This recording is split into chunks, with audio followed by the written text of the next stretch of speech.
Let's start with the masculine. So the Seven of Pentacles. He, and I say he, and this can be female or male. Most of us identify more with one than the other energies. So just for simplicity, I say he for masculine and she for feminine. So he's feeling like he's wanting to make a decision in his love life, but not quite sure the direction to go in. There's a pondering and there's a curiosity and there's, I feel like, a delay and letting himself be in the moment and not rush to make a decision.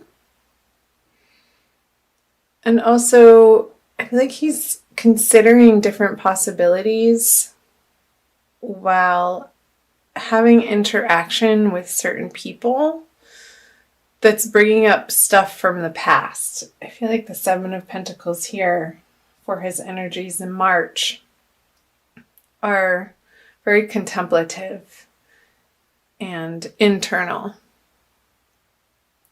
about the feminine and how he wants to proceed, either with which feminine, if single and dating, or if in a coupled relationship, then what direction to now navigate into together as the leader that he naturally is. Excuse me. Wow, okay, so the 7 in reverse and the 8 in reverse.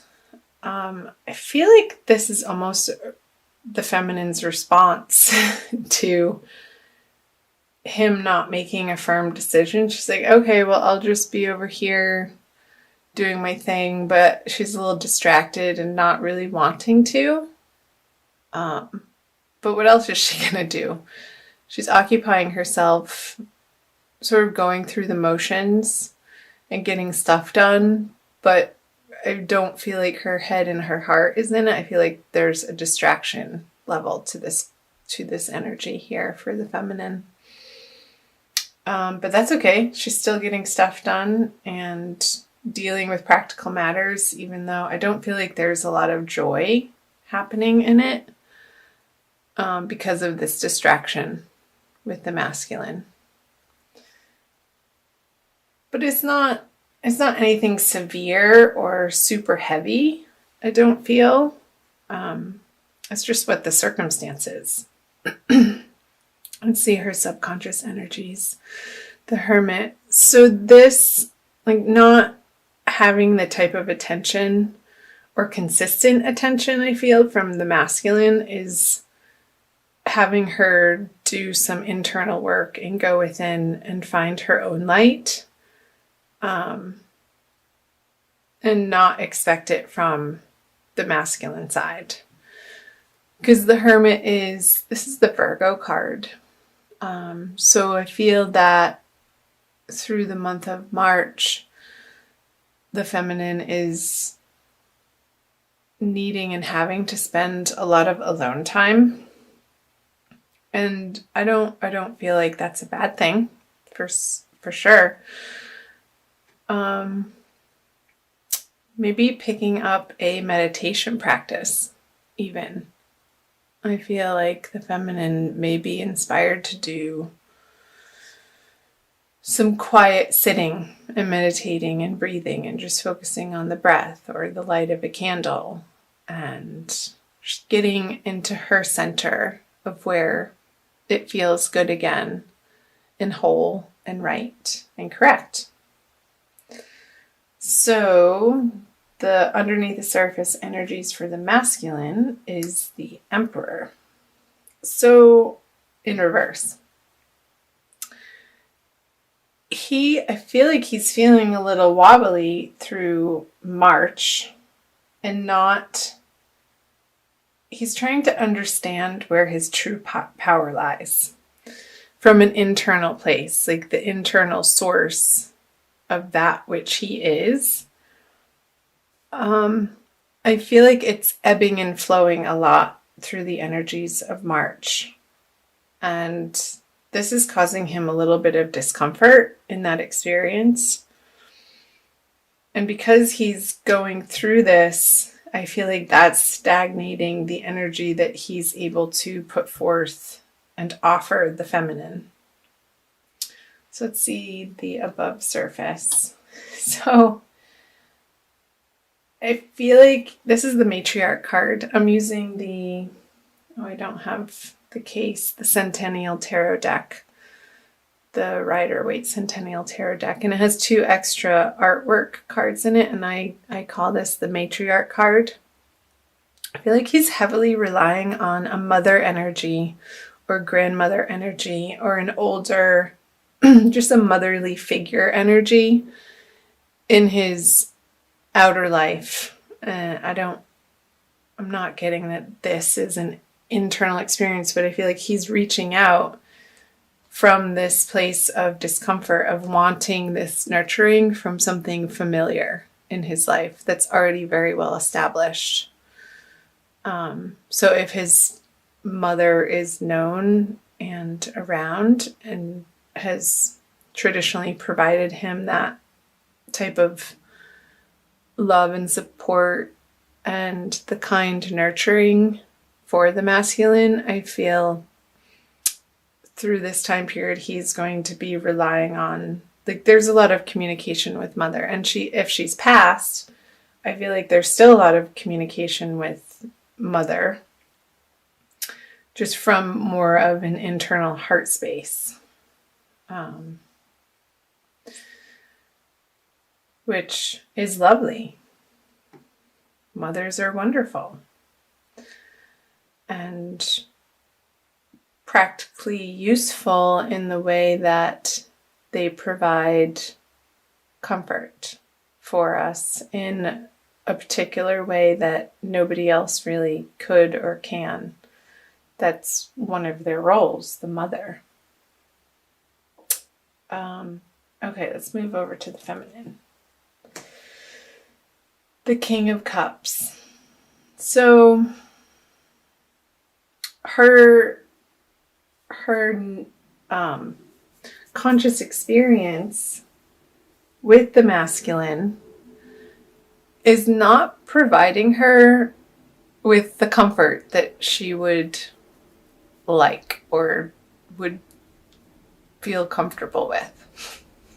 Lots of comfort. And the feminine isn't feeling comfortable. Like, I feel that the Leo feminine would want to be this type of support for the masculine, but he's not reaching out to her in that way. He's going somewhere else for it. And I feel like that's leaving the feminine energies not necessarily feeling useless, but it's like, hey, what, like, she would want the opportunity to give that love and support to the feminine, and he's not open to receiving it from her this month. And I am recording this on, I don't know what day it is, the 13th or 14th of March. We're nearing the new moon on the 17th. So I feel like these energies we're going to be moving through very quickly, and come the full moon at the end of the month, Leo, it's going to be a different experience. So look out for my April readings, which I'll be recording as soon as I can. So let's see the crossing energies here. The Queen of Cups. There's the mother again. I feel like whatever's happening between the masculine and the feminine, it's having them both come to a new, higher, better understanding of what nurturance means to them, and the expectations that they just automatically carry from their past of how another person, of what feels fulfilling to them in an emotional way, in connection with other people. And I feel like these little hiccups, I feel like it's a jagged energy that's not quite gelling, or it's having them to really anchor into their own experience and take responsibility for their own hearts and not putting that out onto another person in March. And what a wonderful thing, really, to be able to, with the Queen of Cups energy, to stand solid and firm in your own heart center and know that it's not going anywhere, that it's not dependent on somebody else's actions or what they say or what they do or what they have to offer you, but you know that internally you're solid and can rely on the inner source. That's an overflowing cup that's always there, to be able to tap into that whenever it's needed. And I feel like that's the most healthy way of approaching any relationship, whether you're single and dating or if you are in a committed partnership right now, Leo. To be able to be cognizant and compassionate and understanding of your own emotional worlds, and understand that it's nobody else's responsibility but yours to take care of that inner experience, to create it into something that you want, that feels good to you, no matter what the masculine is doing, no matter what the feminine is doing. Because life can be complicated and there's so many moving parts and demands and roles that we play as individuals in our lives, and to always come back to our internal center where we know we're okay and that we're divinely loved. I feel like that's where we get our true power. So that's the message that's coming through. I have a new deck that I want to bring out for you guys. It's called the Kuan Yin Oracle by Lana Fairchild, that I got in Sedona a couple weeks ago, and it's been in the wrapping ever since I got it, and I just opened it. It wanted to come out and say hello, Leo, for you. So it's blessings, guidance, and enlightenment from the divine feminine. Okay, and there's a quick little message on the back that I will read to you for an additional message for March. The dance unveiling. I'll show it to you. It reminds me of Shiva on the edge of creation and destruction, and the unfolding of each moment of dying and being reborn in each moment, and understanding that's where your power lies. The dance unveiling. There is a situation in your life that is about to reveal itself to you with greater clarity. Just like sands shifting, the picture will seem clearer and quite different to you, to how it once appeared to you. This clarity will bring you great relief and confirmation of your intuition. Be patient and allow the revelation to come to you at the perfect time. And I feel like as you move through the middle and towards the end of the month, that this clarity will be revealing itself to you, Leo. So do chime in, let me know in the comment section below how that's hitting and landing for you and resonating